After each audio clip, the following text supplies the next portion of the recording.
top 10 favourite sci-fi films. I found this really hard to do, kind of because like sci-fi is like my favourite genre and I'm very passionate about the films. Although like I still collect DVDs, like physical DVDs rather than, I don't know, downloading films or just watching films on Netflix. I do have Netflix, but I like to collect DVDs of the films that I really, really love. So here's a kinda top 10 science fiction film faves. On with the video. So, starting from number 10, obviously, and I'm going to go up, starting from the bottom. So, starting from 10 is the film Lucy. Firstly, this film is different to most of the other films that I'm going to show you because it features a female lead, and I don't know if you know, but in sci-fi it's like quite rare to have a powerful female lead. So I kind of love this film just for the fact that they show a really powerful, intelligent women kick ass, really. I really like that film. Top, that's my number 10. Number 9 is the film Sunshine. This film is directed by Danny Boyle, and it stars Cillian Murphy and frickin' Chris Evans! Yeah, I'm obsessed with Chris Evans, like, yeah. Also, in case you didn't know, Professor Brian Cox, the physicist Professor Brian Cox, he helped make this film, like, scientifically accurate. So I just really love that fact, like, whenever I watch this film I'm just like, yeah. And he does like a commentary as well on it. I thought that was really interesting. Yeah, great film. I used to watch this as a kid, even though it's 15. Don't tell them. And that's kind of why I like it so much, because it's like a film I used to watch when I was younger as well. So, yeah. Number 8 is Gravity. This film is like super intense and it gets you like on the edge of your seat, really. And it really shows like how resilient humans can be, so I just like really love it for that. Like, I bought this from a charity shop for 50p and it was still in the wrapping and I was like, yeah, bitch. Number 7 is Passengers. I really love this film because kind of like a lot of things, but the sound design is really good. Like, you know, the way the music plays a part in like the feel of the film and stuff like that. Yeah, for some reason that just really stuck with me. I don't really know why, but yeah, it did. The cast is really good, you know. There's the guy from The Matrix, Lawrence Fishburne, turns up at one point, and that's pretty good. Yeah, it's kind of like an emotional roller coaster. The entire film is an emotional roller coaster, really. And it puts you in, it really like has like a good way of just making you feel the emotions that the characters also feel. So I just really like that, because that's when you know it's a well-made film, when you feel the exact same emotions like as you're watching it, you know what I mean? Yeah, and also really beautiful cinematography as well. And I'm a cinematography nerd because I kind of want to be a cinematographer one day, I don't know, maybe.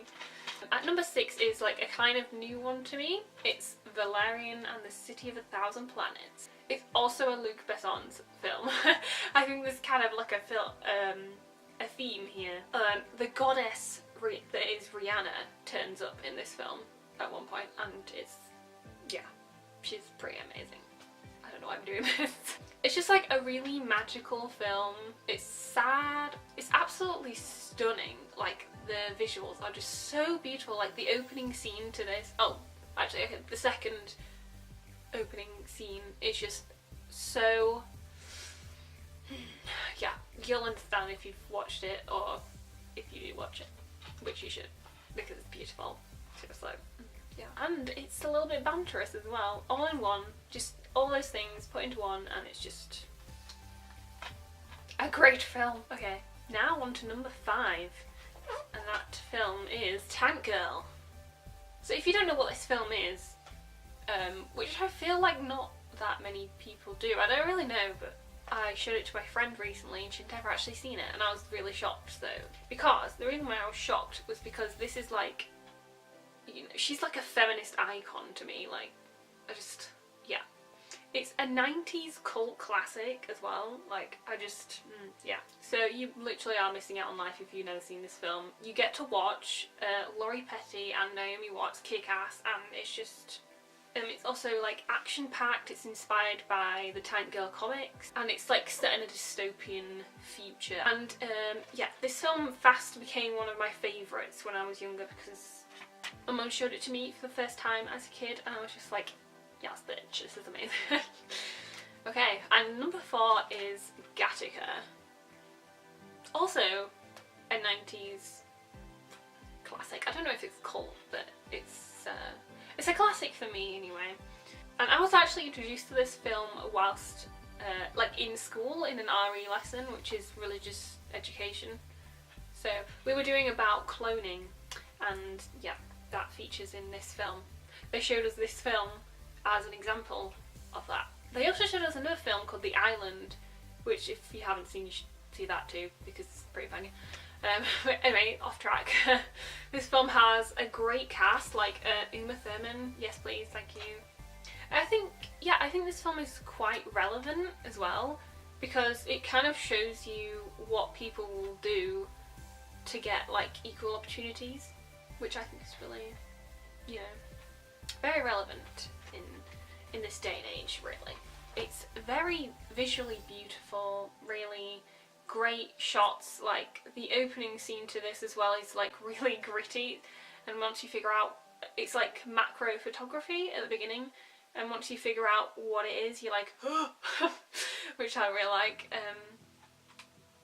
So yeah, it's just a visually beautiful film and a bomb cast. I have a joint second now. The reason why I've got a joint second is because it's 2 different films. It's also kind of because like I couldn't really decide which film was better. You'll understand why once you find out. I'm sure you can probably guess what it is, because any sci-fi fanatic would have this on their top 10 list. Yeah, it just makes sense to everyone. This is a cult classic, and it's Blade Runner, and Blade Runner 2049, which I don't actually own, which is very annoying. I'll tell you the story of that, right? My mum said she'd get it for me for my birthday. Yeah, she was going to get it for my 23rd, and then she didn't end up doing it, and like I was like really good, so thanks mum. So this original Blade Runner, I've got the director's cut, which personally I think is better than any other cut of the film. I don't know, you could tell me off, whatever. Apparently Ridley Scott doesn't like this film, he's the director. Apparently he doesn't like this version, but I don't know, I really like it, so I don't know. So yeah, the director's cut, if you are going to watch it, watch the director's cut or the final cut. Don't watch the original theatrical version because it's shit. So this original Blade Runner actually kind of introduced me to sci-fi. Not really introduced me to it because I'd already watched like things like The Matrix and stuff like that, but it sort of made me fall in love with science fiction, and because of that, that's why it is in my top 2. So Blade Runner 2049 is absolutely visually amazing. Like seriously, the most beautiful film you've ever seen in your entire life. Oh my god, it's beautiful. Anyway, yeah, so that film was really colourful and gorgeous and beautiful. I've got a little bit of it. I just keep this here. This is from 2049. There's Ryan Gosling, I don't know if you can see. You probably can't. But yeah, it's very, very beautiful film. And so is the original Blade Runner. This one. Yeah, so there's great depth in the characters in the first one.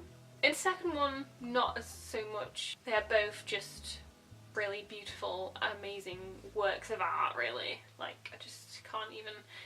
So before I get to my very top favourite one, I'd just like to mention 2 other films that I also really, really love, but can't actually get into this list because I've tried working out, but I just couldn't. And I don't own the DVDs of these films, so that's kind of why I wasn't showing you. Anyway, so sort of honourable mentions, I guess, are The Martian and Annihilation. They're both really amazing films, both really stunning. Annihilation is more of a horror sci-fi, and then The Martian is more of like a spacey sort of dramatic film, you know. Annihilation is a Netflix film, so you can watch it on Netflix if you want to. You should. But I watched that on my own and it was like freaky as shit, and yeah, it's just like, oh, I don't know, it's just so cool. I didn't actually think that I was gonna watch it at first, but I did, and I did not regret it. So yeah, they're both really, really good films. The Martian, it really shows you, again, kind of like Gravity, how resilient humans can be, and I really love films like that because it just kind of like reinforces your faith in humanity, which we need nowadays, really. So yeah, my number one favourite science fiction film ever is The Fifth Element. And yeah, I know, it is another Luc Besson film. Apparently I really like his films. I kind of have no words for this film. I don't really know how to describe it, apart from the fact that it's like really punky, it's beautiful, it's colourful, it's funny, it's just like romantic, it's so many, it's like action packed, it's so many things put into one, and I really love that. That's what I really, really love this film. This is also kind of like a 90s classic in my eyes. Yeah, it's just amazing. Great cast, really great characters. I don't really know what to say about it. It is perfection to me. Really, there's literally nothing wrong with the film. I can't... Yeah, I just love it. So that kind of concludes my video. Make sure you watch every single one of these films, and if you don't, you genuinely are missing out on life. If you don't like science fiction and you're more into like horror, I would recommend Annihilation and Sunshine from this list. And if you're more into like romance, I would go for Valerian and the City of a Thousand Planets, or The Fifth Element, and maybe even Gattaca. I guess that's kind of romantic in a way. And I guess Passengers, actually. Passengers. If you're more into like action films, I would recommend Lucy. So yeah. But really, I would just recommend every single one of these films because they're all amazing. And you will regret it if you don't watch all of these films, so yeah. Thank you so much for watching, and I'll see you in my next video, whenever that'll be, I don't know.